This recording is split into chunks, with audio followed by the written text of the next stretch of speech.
የደቡብ ኢትዮጵያ ክልል ምክር ቤት የፕላን መሰረተ ልማትና የመንግስት ሀብት አስተዳደር ጉዳዮች ቋሚ ኮሚቴ የክልሉን ከተማና መሰረተ ልማት ቢሮ የ2018 የግማሽ ዓመት አፈጻጸም በገመገመበት ወቅት የቢሮ ኃላፊው አቶ ብርሃኑ ዘውዴ በተቋሙ የተከናወኑ ዋና ዋና ተግባራትን አብራርተዋል። የማዘጋጃ ቤታዊ አገልግሎቶችን በቴክኖሎጂ በማስደገፍ ቀልጣፋና ወጪ ቆጣቢ የአሰራር ስርዓት መዘርጋቱ የክልሉ ከተሞች ውብ፣ ጽዱና ለኑሮ የተመቹ እንዲሆኑ ህብረተሰቡ በማሳተፍ የኮሪደር ልማቶች መከናወናቸው በሪፖርታቸው ጠቅሰዋል። በዚህም በመንግስትና በህብረተሰብ ተሳትፎ የተሰበሰበ ከ3.4 ቢሊዮን ብር በላይ ገንዘብ ለኮሪደር ልማት መዋሉን ተጠቁመዋል።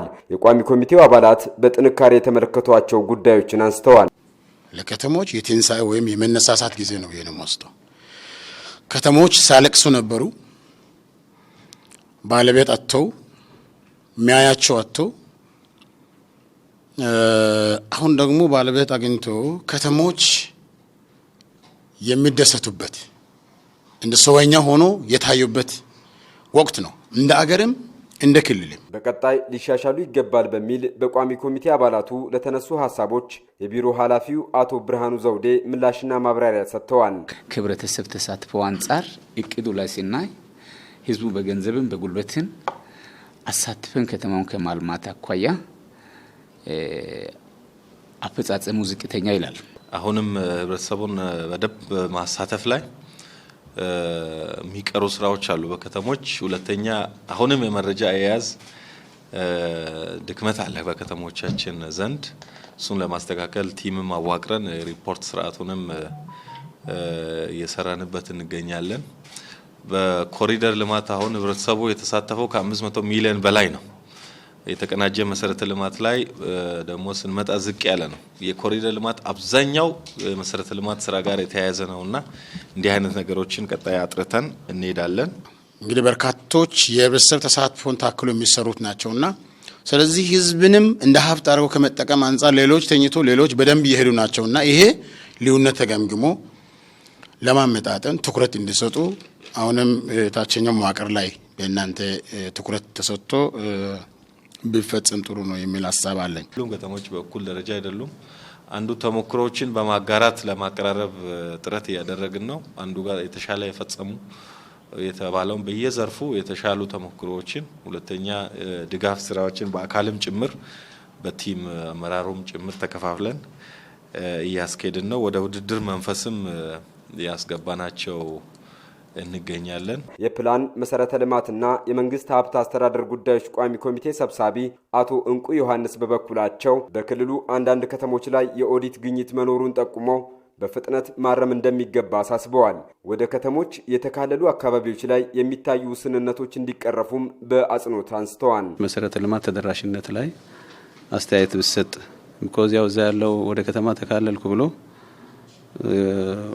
ውሃ የሌለው ኤሌክትሪክ የሌለው ከተማ ውስጥ ከገባ በኋላ ከተማ አስማች አስፖስብል ከተማ እስከሆኑ ድረስ ምን ተሰራ በማዘጋጃ ቤት የሚለውን ማሳየት ብቻል።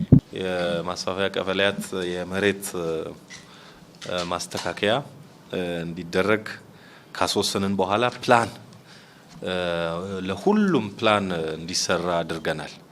በዛ ፕላን መሰረት አሁን የሽንሻኖና የማስተካከያ ስራዎች እየተሰሩ ነው። እነዚያ መልክ ሲይዙ በቀጥታ ወደ መንገድ ከፈታ፣ መብራት፣ ውሃ ወደዚያ ከተሞቹ እንዲገቡ እናደርጋለን። ወደዚህ የተካለሉ ከተሞች ትናንት ፕላን ቢሮንም ስንጠይቅ ነበር። ከእናንተ ጋር የተጀመሩ ጉዳዮች አሉ። ፕሮፋይላቸውን አዘጋጅተው ሙሉ በሙሉ የከተማው አካል አድርገው ህብረተሰቡን ከመረካከብ አኳያ ቀሪ ነገር የለም ወይ የሚለው ላይም አስተያየት ብሰጥ ጥሩ ነው የሚል ነገር አለኝ። የ10 ከተሞችን ወሰን ማካለል ያስተካከልን ቢሆንም በጣም የፈተኑን ከተሞች አሉ። ቀጥሎ ከዞኖች እና ከባለድርሻ አካላትም ጋር ምን ሰራባቸው ለምሳሌ ለማንሳት ከጋሞ ዞን ጨንቻ ከተማ፣ ከጎፋ ዞን ቡልቂና በቶ ከተማ፣ ከጌዲዮ ዞን ትንሽ ገደብም አስቸግሮን ነበር። ጥሩ አሁን እየገባ ነው። እንደዚህ ውስን ከተሞች ያስቸገሩን አሉ። ግን ኮሚቴ በክልል ደረጃም ስላለ ከዞኖቹ አቅም በላይ የሚሆን ከሆነ የክልል ኮሚቴም ገብቶ እንዲያስተካክል እናደርጋለን። በማህበር ለተደራጁ የመንግስት ሰራተኞች ለመኖሪያ ቤት ግንባታ የተሰጣቸው መሬት በተገቢው እየለማ አለመሆኑንም አቶ እንቁ አንስተዋል። ለመንግስት ሰራተኛው፣ ለፖሊስ፣ ለአስተማሪ መውሰድ አለበት ብሎ በአዋጅ አስቀምጦ ከተማው እየሰጠ ነው። ይሄ ደግሞ ከወሰደ በኋላ ለ8 ዓመት ለ7 ዓመት የተገነባ አይደለም። ሁለተኛ ከቆሻሻ አወጋገድ ስርዓት ጋር ተያይዞ ላንድ ፊል ሶዶ ቦታው ላይ አይተናል። ከዚህ በፊት በጋራ ሄደን ምንም ግንባታ አልተጀመረም። አርባ ምንጭ ላይም ግንባታ አልተጀመረም። ቆሻሻ በተገቢው መነሳት መቻል አለበትና ከሱ አኳያም ከከተሞች ጋር በደንብ ማየት ብቻል ጥሩ ነው።